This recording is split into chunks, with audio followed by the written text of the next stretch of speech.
There's something to this that Krishna's desires it's not just that Krishna wants, like it's far out enough to even conceive of the idea that Krishna's wanting to be fed. He's wanting to be what else was indicated? Beautiful clothes, wonderful food, jewelry, toys as a child, constant affection.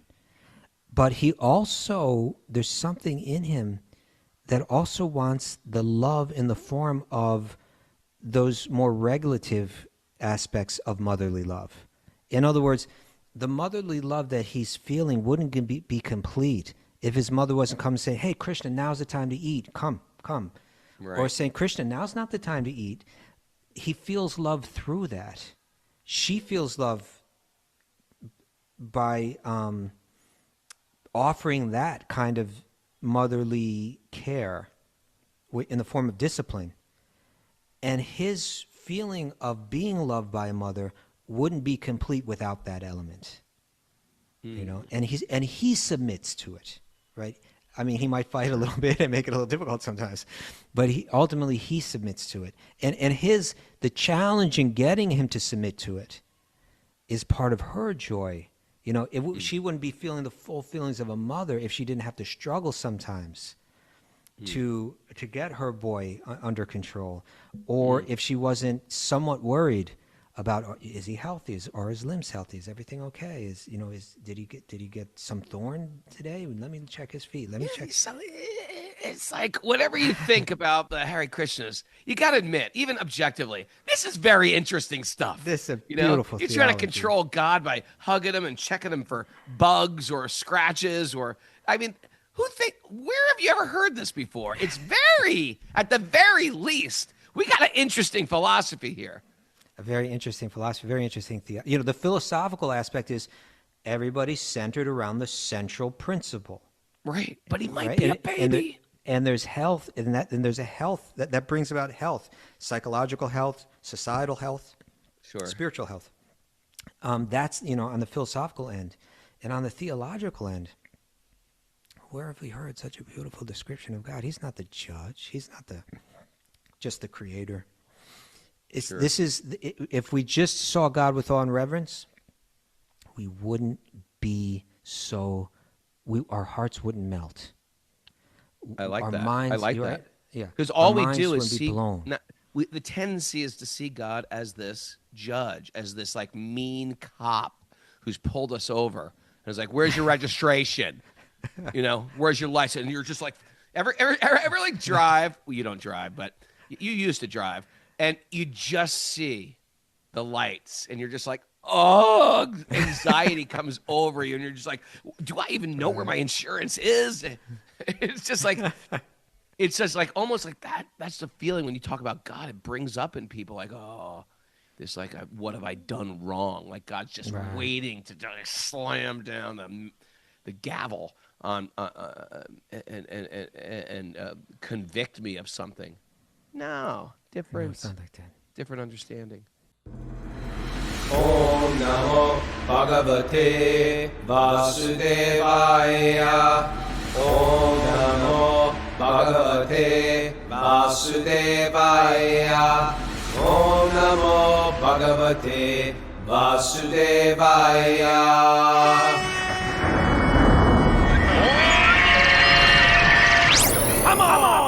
Live from Super Soul Farm, this is Wisdom of the Sages, a Bhakti-yoga podcast with your host, Raghunath, and co-host and senior educator at the Bhakti Center, New York City, Kaustubha Das. Welcome to the show. Today is Tuesday, December 23rd. Oh, it's getting close, Kaustubha. This is episode 1712. Good morning, beautiful. Are you getting excited over there? A little bit. I had a little... There's been some tragedy on the farm. Yeah, it's like Saturn is taking everything away. Like my dog's old, we know that, but the sheep dropped dead. The healthy sheep dropped dead. Then we got a sick sheep who can't walk that is like... That's got to be such a blow to Madhu that the other sheep died. You know what? That's something. Animals, they die out of love sometimes for their partner. Like last night, we came back last night and there was a bird. There was a bird in the middle of It was like 8:00 at night, and the bird is flying around frantically under my light, almost like a fly, like a moth. A moth would fly around a flame. It was flying around our outdoor light. It was like obviously right on the porch, looking for a partner. I feel like it was looking for, maybe the cat killed his partner, and animals get attached, just like we get attached. Was the other sheep like a romantic partner to Madhu? It doesn't matter if they're romantic or not. You can have a best friend that you feel grief for. All right. And why are you so interested in the romantic relationships? Well, you seem to imply that earlier, so I was doubting it because I know Madhu's been there forever. What are they called? Ewes? They're both ewes. Madhu? Madhu is a ewe. I thought Madhu was a guy. A ewe is a guy, right? No, a ewe is a girl. Oh, Mr. Farmer over here. Maybe that's why they're dying. You don't know anything about them at all. What is it called? A ram. No, it's not a castrated ram. It's called a wether. A wether. They're both wethers. Okay. Yeah. Okay. So anyway, enough of that. But animals get attached. Even two wethers get attached to each other. And so, but the thing is, the vet came over. And that's not cheap either. They come over and they were just like, this one's going to die. You got to put it out of its misery. And I was just like, this is like a very, very interesting question, Kaustubha. What do you do? At a farm, in the traditional ways, you would put it down. This is you could have a whole episode on this and the ethics. And without having an answer. Because still walk away without But here's the thing. Because personally, I wouldn't mind getting put down if I was in this painful situation where my body is killing me. Raghunath stubs his toe, Mara, boom.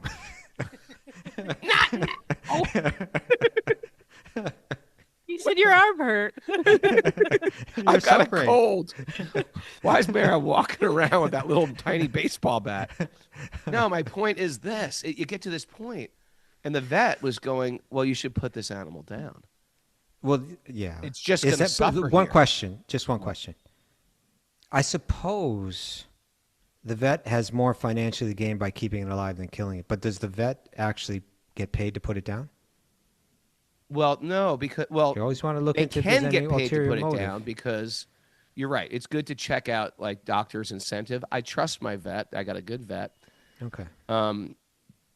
They would get an incentive if they put it down, kill it, put it down, euthanize it, where they would inject it and then they would take the body. Good morning, everybody.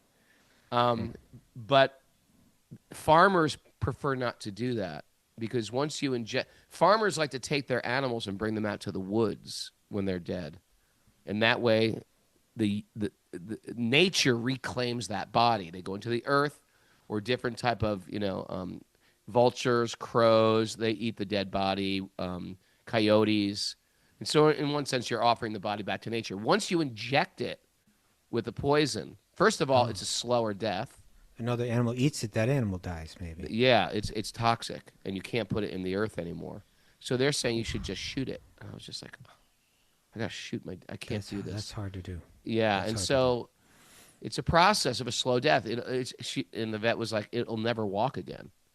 It's too old. It's got arthritis all over the legs. We tried giving it anti-inflammatories, and it's just not working. And so it's just like a slow death. Oh, wrong. How did we get here? How did we get here? I know. And then the dog is getting old. And then I'm visiting my mom.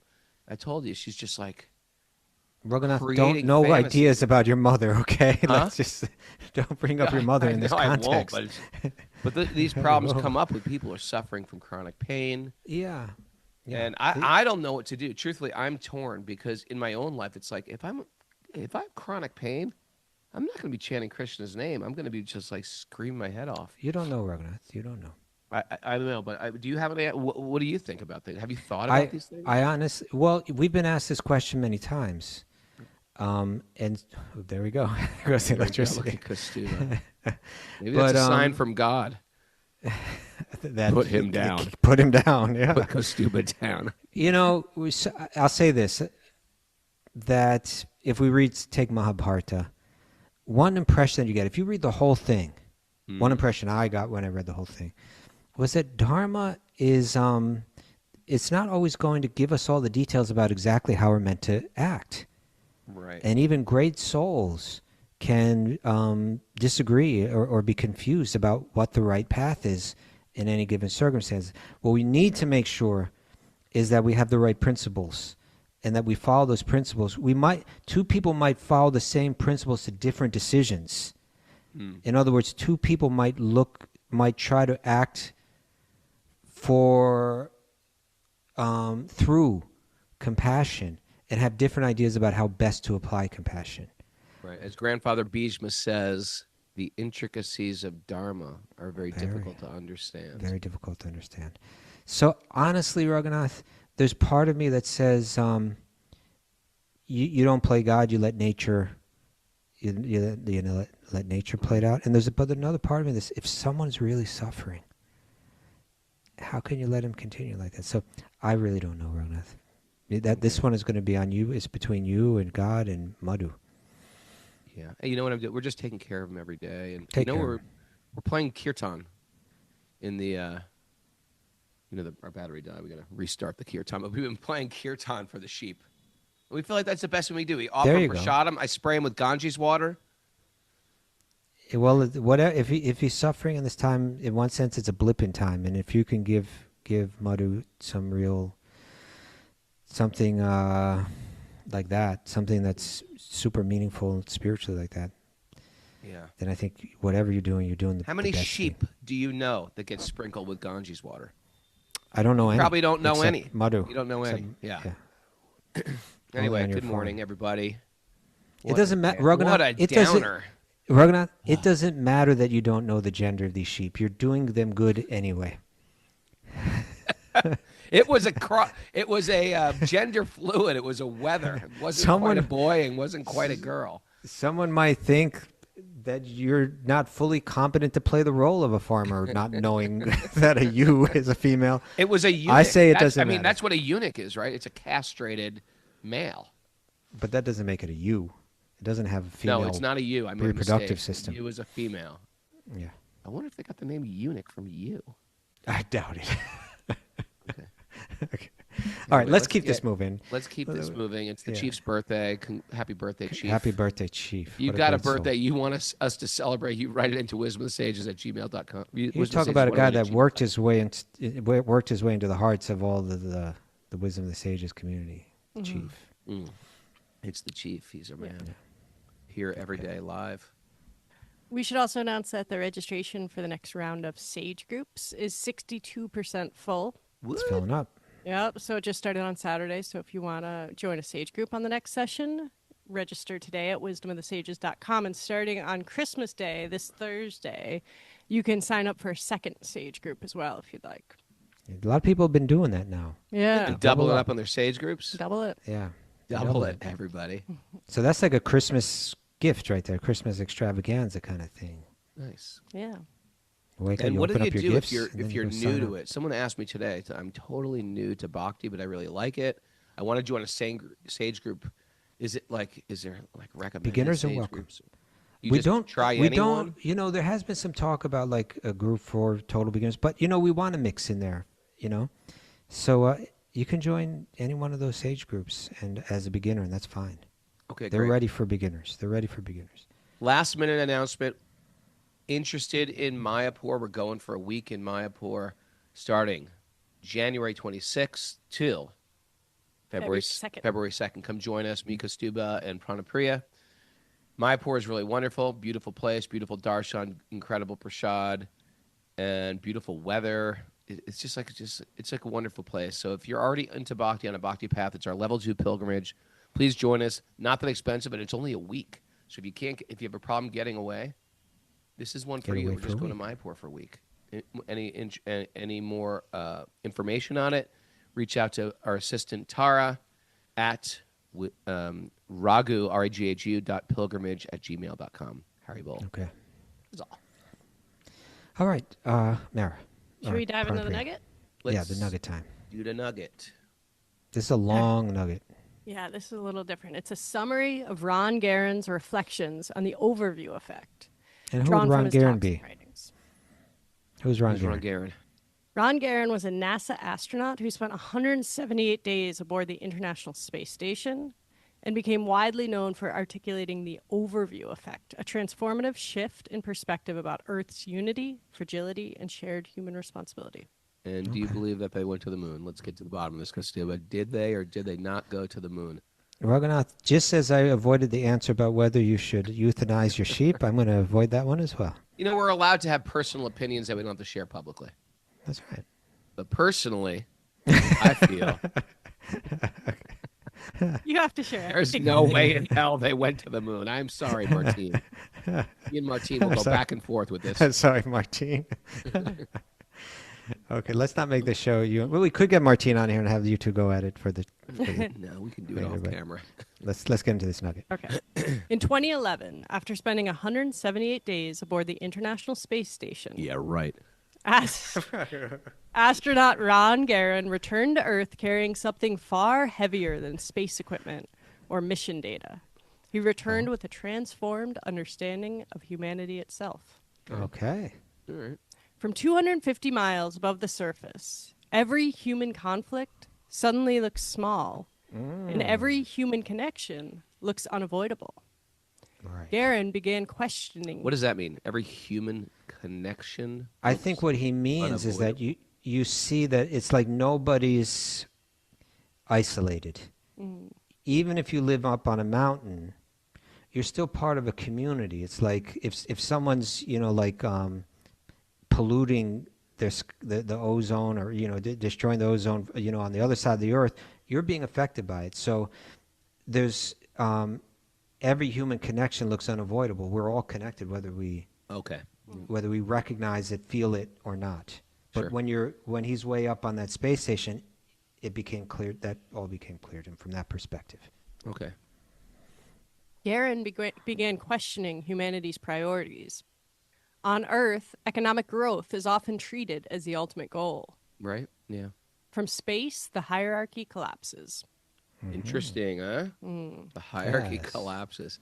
What seems Economic obvious growth, don't you understand it? You're about to to You're on die. this little thing flying through space. Like, what about economic growth? He often compares Earth to a spacecraft, a ship carrying billions of crew members, all dependent on the same life support system. Oh, that's interesting. Earth as a tiny little, almost like Earth as a 747. Yeah. And you care about economic growth in the 747. You care about working out. You need life support systems. Yeah. And yet many behave as passengers rather than caretakers, assuming someone else is responsible for keeping things running. This is good. Yeah. We do tend to move through the world like that, don't we? We should all go to outer space to get these. That's the answer. Maybe. Burn incredible amounts of fossil fuels to get up in the air. Just to get the realization that we shouldn't be burning fossil fuels. Garen's message isn't abstract or idealistic. It's practical. The divisions we defend so fiercely on the ground simply don't exist from above. If humanity continues to treat Earth as an unlimited resource rather than a shared system, the consequences will be universal. Seeing Earth from space didn't make him feel small. It made him feel accountable. Because when you truly understand that we're all riding the same fragile spacecraft through the universe, the idea of us versus them quietly disappears. You know what? It's like these people, and I don't know if it's more because there's social media and people's cameras on their phones now. It seems like there's thousands of fights on airplanes. That's right? I didn't know there were that many people fighting in airplanes. I don't think there are right now. There are. Everyone's fighting every day on airplanes, especially on Spirit Airlines. But my point is this. Now that it's documentable, you see them all the time, so I don't know if it's a new phenomenon, but hey, we're all in this airplane together. We're 30,000 feet in the air. Let's just land this thing. Then let's work out our differences. Why are you guys fighting now? It's the same principle here. We're on this earth. We're going head to head. We're like trying to suck out the resources. We're causing conflict. Come on, guys. Let's just figure out a smooth way to ride this one out. Yeah. What you think? I think that this is a principle that we talk about all the time. The zoomed out perspective. I've been experiencing this a lot lately too. Have you've been zooming out? Well, yeah. It's exactly we talk about all the time, you and I. The Yes. zoomed out perspective, and not everybody gets to go up in the spaceship to see Earth from 250 miles above it. But in the Śrīmad Bhāgavatam and all the yoga texts that we're into, they are doing this for us, right? They're giving us that zoomed out perspective on a regular basis Without burning the fossil fuels. Yes, because when you're zoomed out and you really zoom out, every human conflict suddenly looks petty, suddenly looks small, and every human connection starts to look, as he says, unavoidable. Right. But when we're zoomed in, man, we make such big deals out of such trivial, trite things. A comment, a tone. I read that wrong. Is someone? I'm offended. I'm hurt. Something. I the need to correct somebody. I have this. This is sick. I have a need to correct everybody. I'm like such a sick, broken, right? Or something we only read about or we see through some digital media that we have no control over, right? And those things dominate my mind as if they're huge. They control my thoughts. They turn into like resentments, grudges, identities. And sometimes they last a lifetime. Sometimes we have some. We're holding on to some. Oh, I'll show them if I ever get a chance. I hold that on to for a decade or 2 decades. Yeah. And all the while, they pull us away from focusing on the real purpose of our evolution in life. Right. Right. Yes. So the Bhagavatam is this. It's saying, step it back, back off, step down. Step off. Step off. Back off. Back off. Step back. Right. Widen your lens. It's reminding us you're not just this body, this temporary identity, this story, this grievance, this team, this side, right? When we zoom out spiritually, the whole us versus them thing starts to collapse. You realize we're not fragments competing against each other. We're participants in one system, one reality, and ultimately one truth. It's been very... This whole thing has been so useful for me lately in my life, Kaustubha, because I'm just like in parenting mode, and I'm in broken family mode. I have we have co-parenting, and anyone who's ever co-parented knows that. I do it much differently than they do it, and how is this going to affect the kids? And the kids get influenced by what another parent says and stuff like that. It's just like it's enough to collapse your heart and make you feel a little helpless. So many things are out of my control about raising kids and how kids are going to turn out. So how is that related to this Zoom? Because I really have to zoom out, and I really have to zoom out and say, you know what? Remember when these kids were little babies? Remember how real that seemed? That's over in a moment. Okay. And all you could do is try your best then. And all you can do is try your best now. And this is going to be over in a moment. And they're going to have their own kids. And I'm going to be my mom's age. I'm going to be 99 and, losing my memory. And if you don't look at it life, and just like we were saying about, we're worried about the family or the fortune or, investments and stuff like that. How many people are worried about investments and the family and stuff like that at the graveyard? Walk by the graveyard. They were all worried about these things too. So are we going to take the main focus of our mind and invest it? We're all dead already, practically. What is the main thing we have to really focus on? And that's my spiritual liberation. That's my spiritual focus. Or else I walk around with the petty politics of my family, the petty politics of my extended family, the petty politics of my nation, petty politics of the world. Not that doesn't mean something, but how much of that is out of your control anyway? Huh? So true, Raghunath. So true. You've shared a lot. I'll just keep it short. But a couple things. Sorry, came to my Baba. mind. Sorry. No, no. I wasn't saying that in any negative way. It was very helpful what you shared. One is that you were mentioning, like, and it's very relevant, like we have our own personal issues, our grievances, our petty hang-ups that seem important to us, and that if we had a broader perspective, we'd see they're small. But I think that also applies, and I think this is part of what he was getting at. Even the major things, even the wars, from a zoomed out perspective, you get two sides fully convicted. This is our land. This is our, it's like, right. And we're ready to make hell for each other. And usually the victors tell the story of whose land it actually was. Oftentimes. Yeah, in the end. They write the history. But in any case, these things look small too. We think they're huge and insurmountable. They're actually very small. It's just in our minds they're huge. There's wars you can't even name. I could pull out some wars, Kaustubha, that you've never even heard of. Okay. You know what I mean?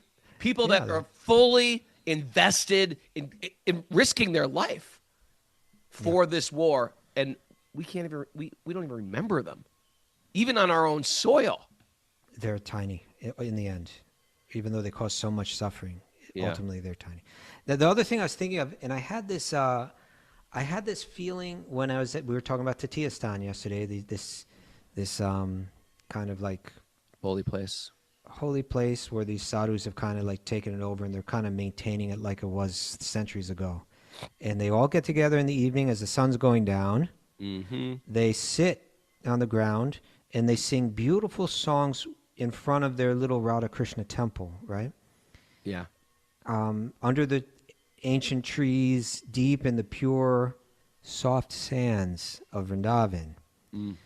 And I thought something that only now did it click to me. I had thought the exact same thing, and I even talked about this on the show a couple years ago when I was at the Govardhaniko village during the Yamuna Arti, which is also a gathering at the sunset, singing beautiful devotional songs in front of the holy river and the goddess Yamuna Devi. And that is this, that if the aliens, right, if there are some, high-minded, noble aliens were hovering over the planet, and they came above these people, they say, these people got it right. Right? I'd like to think that, They've understood that there's a center that's the being that's at the heart of all of this. And what they're doing is they're coming together as a group, and through vibration, like remember when that movie came out when we were kids, Close Encounters from the Third Kind. Yeah, it was like they're using these vibrations that are helping them center themselves around the central principle, which brings out the good in everyone. It brings out the kindness, brings out the compassion, brings out the sweetness, brings out the love in every living being. This is what human beings are doing. If we don't come together to do that, we're going to be a mess, and it's going to turn into the Lord of the Flies, and that's kind of the world that we have now. Yeah. So sort of. Yeah. Right. I feel like those aliens hovering above will look down at our vitriol hate towards each other and be like, you silly little. They're like little children, silly spoiled children. They have great resources and they're spoiling it all because they can't get along with each other. We are the two idiots on Spirit Airlines fighting with each other. Slugging it out 30,000 feet in the air. Spirit Airlines, they got a bad rep. I've flown Spirit a couple of times. Yeah, I know. Goes out to Pittsburgh, right? I think so, yeah. For like $4, you can fly to Pittsburgh. Yeah, that's what it is. But you have to fight someone. All right. But let's take this deeper and go right into these Bhagavatam verses right now. Narayanam namaskrityanam chaivan rotamam devim saraswatim vyasam tato jayam mudirayat. Before we start in the Śrīmad Bhāgavatam, which is our very means of conquest, one should offer respectful obeisances to the Supreme Lord Narayan, unto Narayan Rishi, the supermost human being, unto Mother Saraswati, the goddess of learning, and Srila Vyasadeva, the author. Nasta prayeshu badreshu nityam bhagavat sevaya bhagavati utamashloke bhaktir bhavati naishtiki.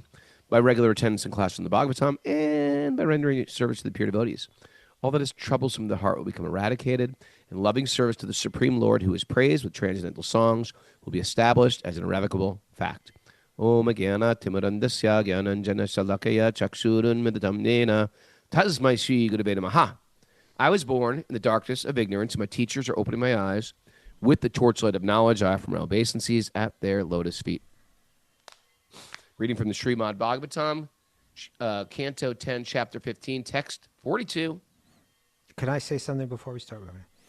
Please, Prabhu. That the pastime of the slaying of Dhanakasura kind of ended with text 40. And then in text 41 and the next 5 verses. So this group of 6 verses is a beautiful description, and it's describing, now we're really beginning to see, Krishna is a little bit older, and he's showing more of how he receives and reciprocates with all varieties of love. So in text 41, it talked about Krishna and his brother Balaram. They're returning home with the cows. Right. And all of their friends, the cowherd boys, are with them, and spontaneously they're singing songs that are glorifying him. Right? It's just coming. It's not like they have to do this because if you don't do this, you're going to be in trouble. No. This is the love we were talking about yesterday, right? Where spontaneously you're so moved, you have this raga, you have these feelings that you can't help but sing the glories of this friend that you love so much, Krishna. And Krishna's reciprocating with that love. So he's coming back into town with all these beautiful cows surrounded. It's just kind of like we love animals. We see a beautiful dog or something, like in Westerners, they got all these beautiful cows with them. They're all so sweet and loving. And they're coming back into town. And now, in the next few verses, we get to see how the girls react, the young girls. Right. And then we're going to get to see how his parents react, and specifically their mothers. And the love that they just shout. Now, these girls, they can't come out and wrap their arms around Krishna and give him a big kiss. Right. But their love is being communicated nonetheless. And this next verse talks about that. And it also talks a lot about what we were talking about yesterday. Tell me. Well, read it and you'll see. Okay. Text 42. Lord Krishna's hair, powdered with the dust raised by the cows, or we'll say the soft sand. The soft sand raised by the cows, was decorated with a peacock feather and forest flowers. Now, Kaustubha, something you may not know, not having any children. Okay. You being barren. I'm not barren. You're not barren. I want to try to put a negative spin on it. You could throw that out there, I suppose. Well, no, if your kids grow up in the countryside, they pick up feathers. They just pick them up, and parents are always like, "Wash your hands." You get some. I have seen children before, though. You have seen children, okay? Yes. So kids pick up feathers. I've even been one. The kids you've seen all grew up in New York City. They're picking up needles or some I've even other been a kid. types of garbage. Anyway, my kids would always just pick up feathers, pick up things of nature, and they'll stick things in their hair, or just walk around with them, or wave them around. So this is a very common thing. There's peacocks everywhere in rural Vṛndāvana, and they're finding feathers, and they would put them in their hair, just like a little crown. And they call themselves a king. One of the great commentators on this verse, you just follow this. He's starting at the top of the head, okay, which is he's got these beautiful curls of hair, and he's got peacock feathers and forest flowers stuck in his hair. That's the top. The gopis are looking at this. They see the top of his head, and now they come down a little bit, and then they come down a little bit more. Okay. The Lord glanced charmingly and smiled beautifully, playing upon his flute. Right? That's next, the flute. Yeah. While his companions chanted his glories. The gopis all together came forward to meet him, and their eyes very eager to see him. Okay. They have, Raghunath, I don't know if you like this song, but I would say that of all the songs from the 60s and stuff, this is a very famous song. You know the song that I'm talking about? Let's read the next verse and I'll talk about it. She comes in colors everywhere.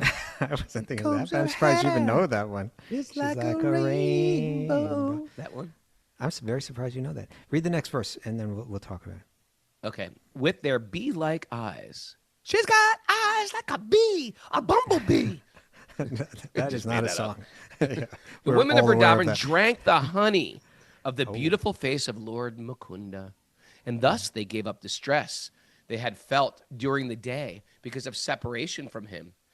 The young Vṛndāvan ladies cast sidelong glances at the Lord, glances filled with bashfulness, laughter, and submission, and Sri Krishna, completely accepting these glances as a proper offering of respect, entered the cowherd village. Okay. This is a very beautiful verse, and for the first time we're hearing about the young girls that are in love with Krishna. I think this is the first moment that we're getting it here in the 10th canto, right? Krishna just came of age. Yeah. He's still just like 8 years old, but somehow in the spiritual realm, that's like when romance is budding in them, you know? Yeah. I had romance. People say that, like, you can't have romance. I had romance at 5. With your teacher or something like that? No, like with a love girl. with your teacher? Not physical romance, just like we loved each other. Did you? Yeah. You were holding hands? No, I wasn't that close. Was it a one-way relationship, Raghunath? No, she liked me. She said she loved me. Okay. I should find her on Facebook. Don't you remember me? You said you loved me. But here we're I was singing the song "The Look of Love," right? The Look of Love. I've sang that song many times on this podcast. Have you? I don't remember you singing. The Look of Love by ABC. No, come on. No, Raghunath. I'm not talking about that ridiculous song by ABC. Oh, wow. I'm talking You're about so much above me and my cheesy 80s dance music. I'm talking about a real masterpiece of music, actually. The Look of Love. According to you and your subjective idea of what good music is, I think ABC is good. You're welcome to believe that, Raghunath. I'm not going to contest that right now. Okay, but there was a song called "The Look of Love." It was Dusty Springfield saying this one. Burt Bacharach. Why are you scoffing at Dusty Springfield? Bacharach. Yeah, these were great musicians, Raghunath. Yeah, and Greg Nagasu and no one else. Go on. I think a lot of people are fair aware of the song. Now How's it go? How's it go? Maybe I know it. I'm going to tell you, but I need you to step back and turn down the aggressiveness that's risen up in you right now. I'm going to zoom out with what you think is so important right now. Yeah, zoom out. Let you go over your trivial stuff. Go. The look of love is in your eyes. Just sing it, please. I'm never going to figure it out by the lyrics. I'm not going to sing it. I cannot sing this song. It's too you and Mara beautiful. Are the same being. We're not. Jesus, you two. You see, you have to turn it down. You got all worked up. Once I said that thing about ABC, we need to get back. I apologize. Just sing the song. I apologize. I apologize for maybe we could get the Dust of Brudge to sing this song. She's Dusty herself, and she's a great singer. Just tell me the lyrics then. Just do the look something. of love is in your eyes, the look your heart can't disguise. The look of love is saying so much more than just words could ever say. And what my heart has heard, well, it takes my breath away. These young girls are looking at Krishna and the feelings in their heart are just being communicated through their eyes. And Krishna's receiving, he's hearing it. He's hearing what they're saying.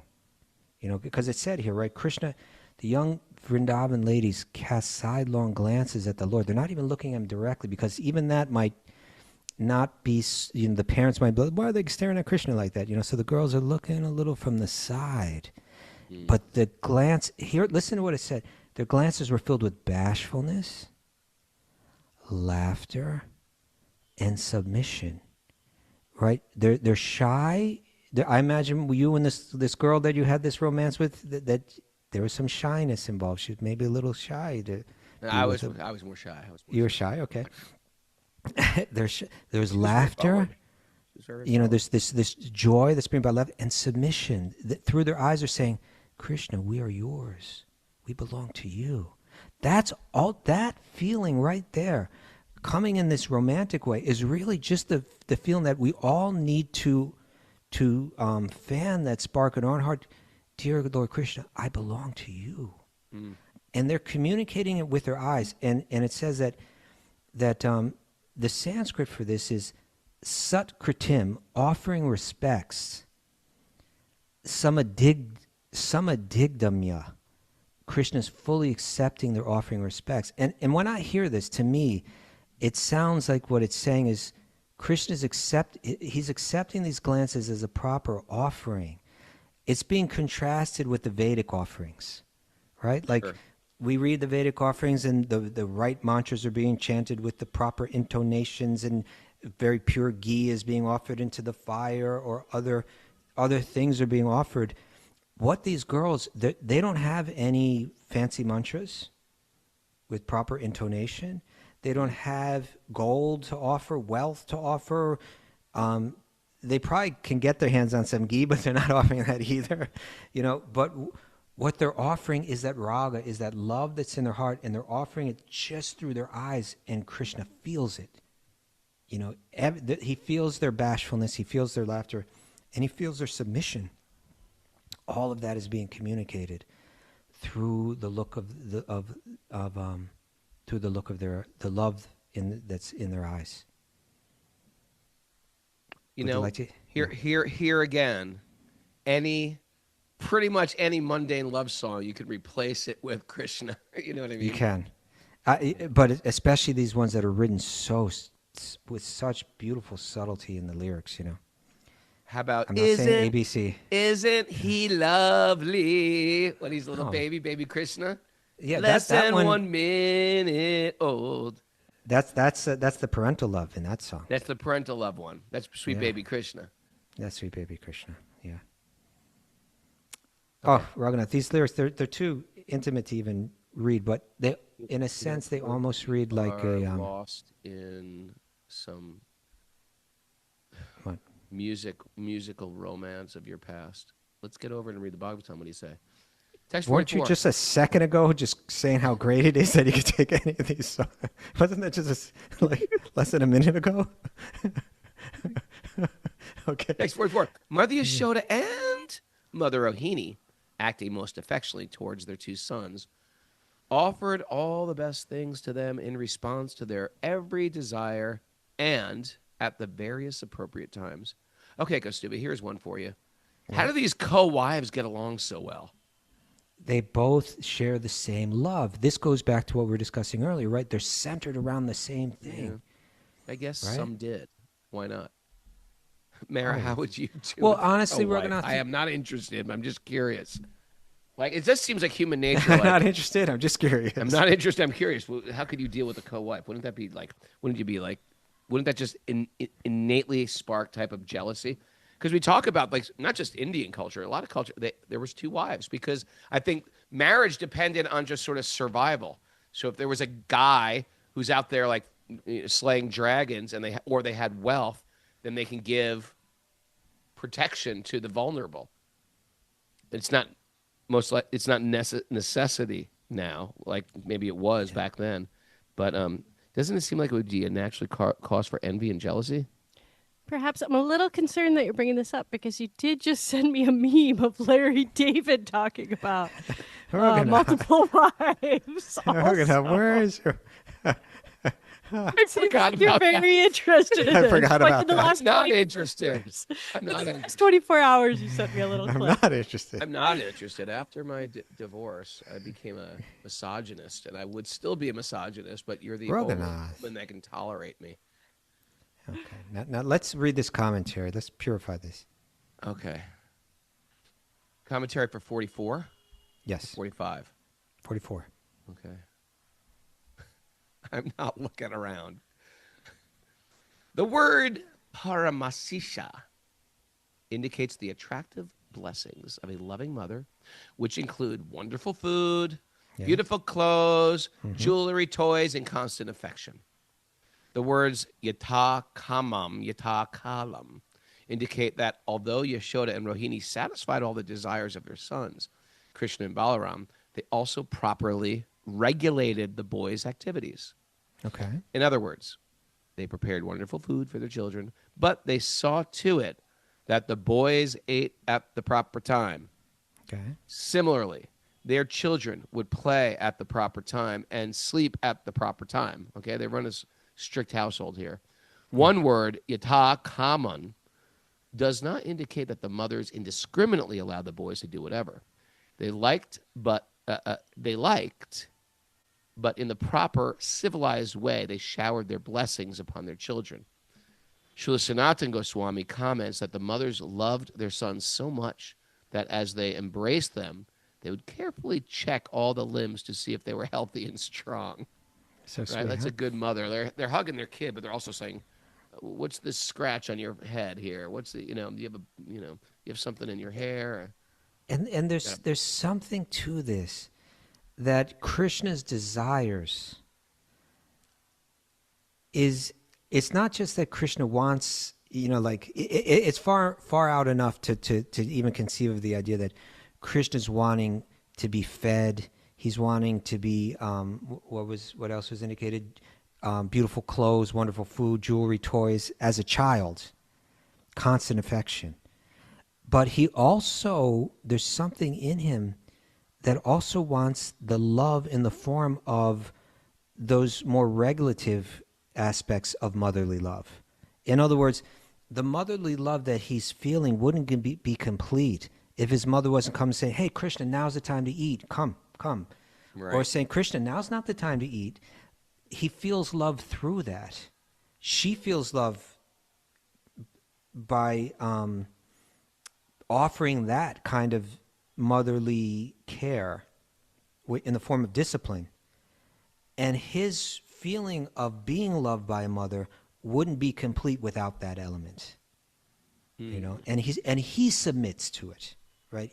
I mean, he might fight a little bit and make it a little difficult sometimes, but ultimately he submits to it. And the challenge in getting him to submit to it is part of her joy. She wouldn't be feeling the full feelings of a mother if she didn't have to struggle sometimes to get her boy under control, or if she wasn't somewhat worried about, is he healthy? Are his limbs healthy? Is everything okay? Did he get some thorn today? Let me check his feet. Let me check. It's like, whatever you think about the Hare Krishnas, you got to admit, even objectively, this is very interesting stuff. This is a beautiful You're trying to control God by hugging him and checking him for bugs or scratches, where have you ever heard this before? It's at the very least, we got an interesting philosophy here. A very interesting philosophy, very interesting theology. The philosophical aspect is everybody's centered around the central principle.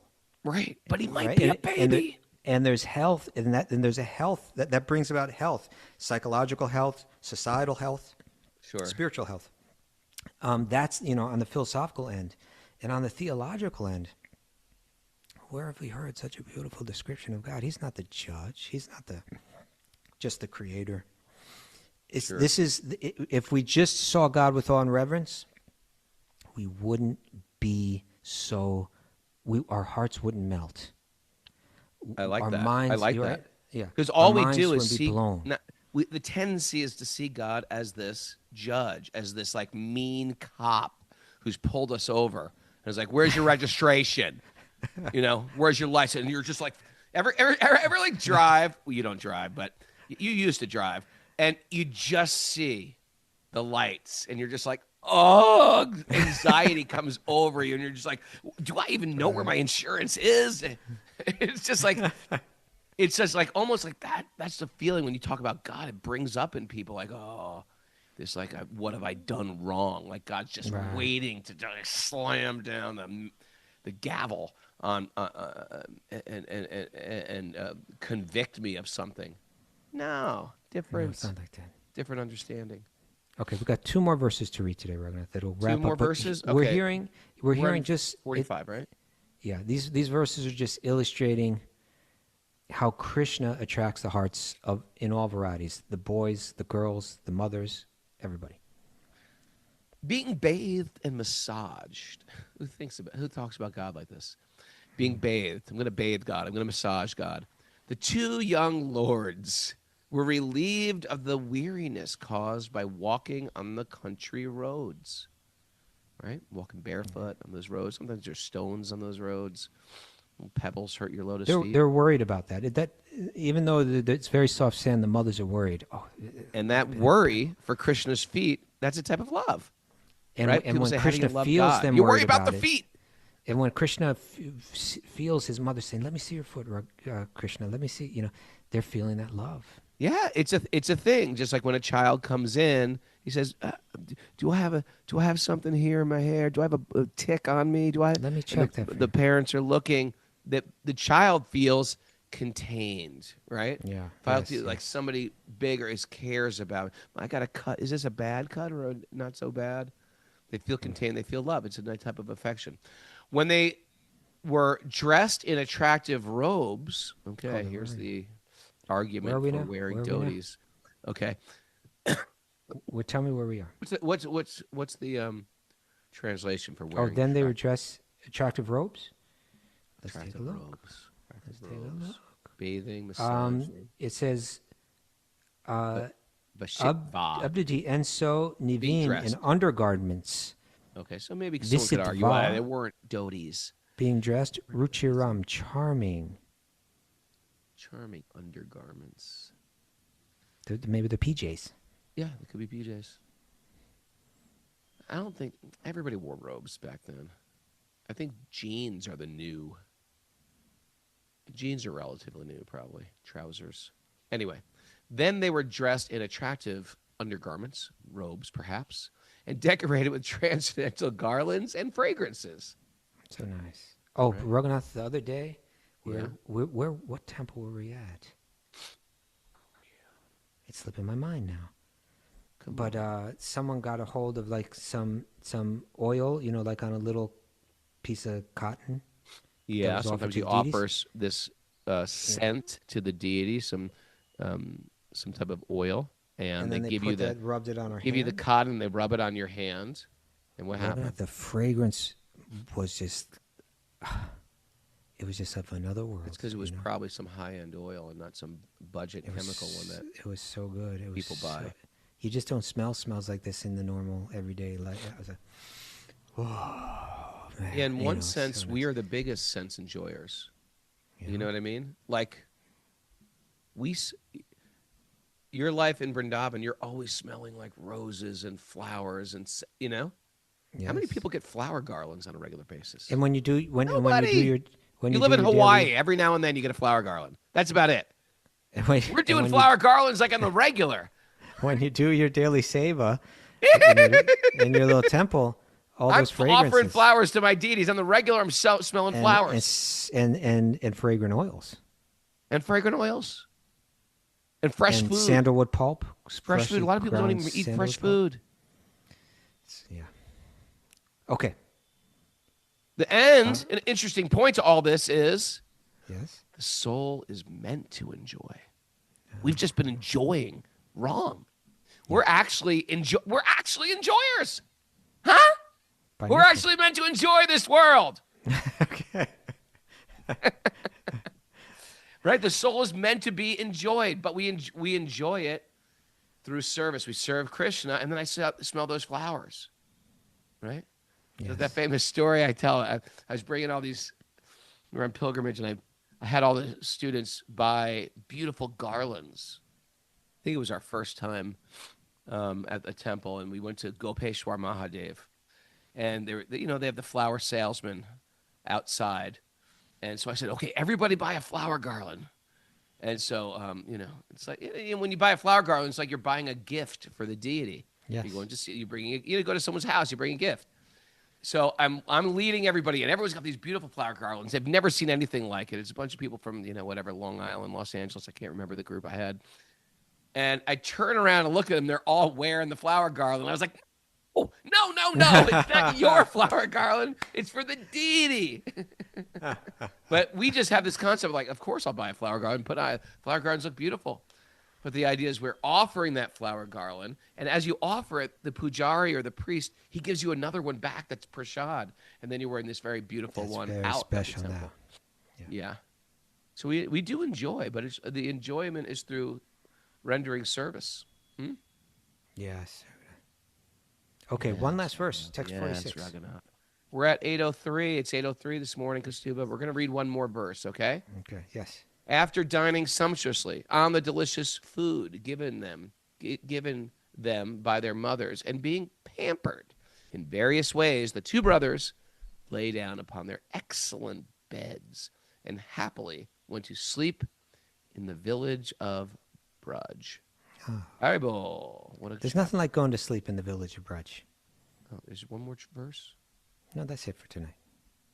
Oh, okay. There's more verses. There's more verses, okay. Yeah, there's more verses, but that wrapped up that section of verses. That wraps up that little vision. Well, what a show, Kaustubha. What day is it today? Tuesday? So we're back on tomorrow. We're back on tomorrow, 7 a.m. Okay, great. Yeah. All right, you ready for some takeaways? Give me something good. Pranapriya? Pranapriya has really got a good ring to it, doesn't it? Pranapriya. It does. It rolls. Pranapriya. It rolls.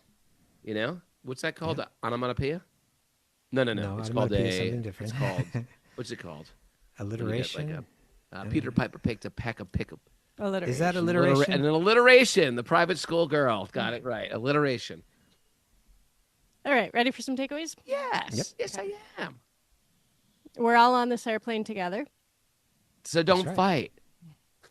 Unless you're on Spirit Bhagavatam. Airlines. Yeah. Don't kick the seat ahead of you. Come on.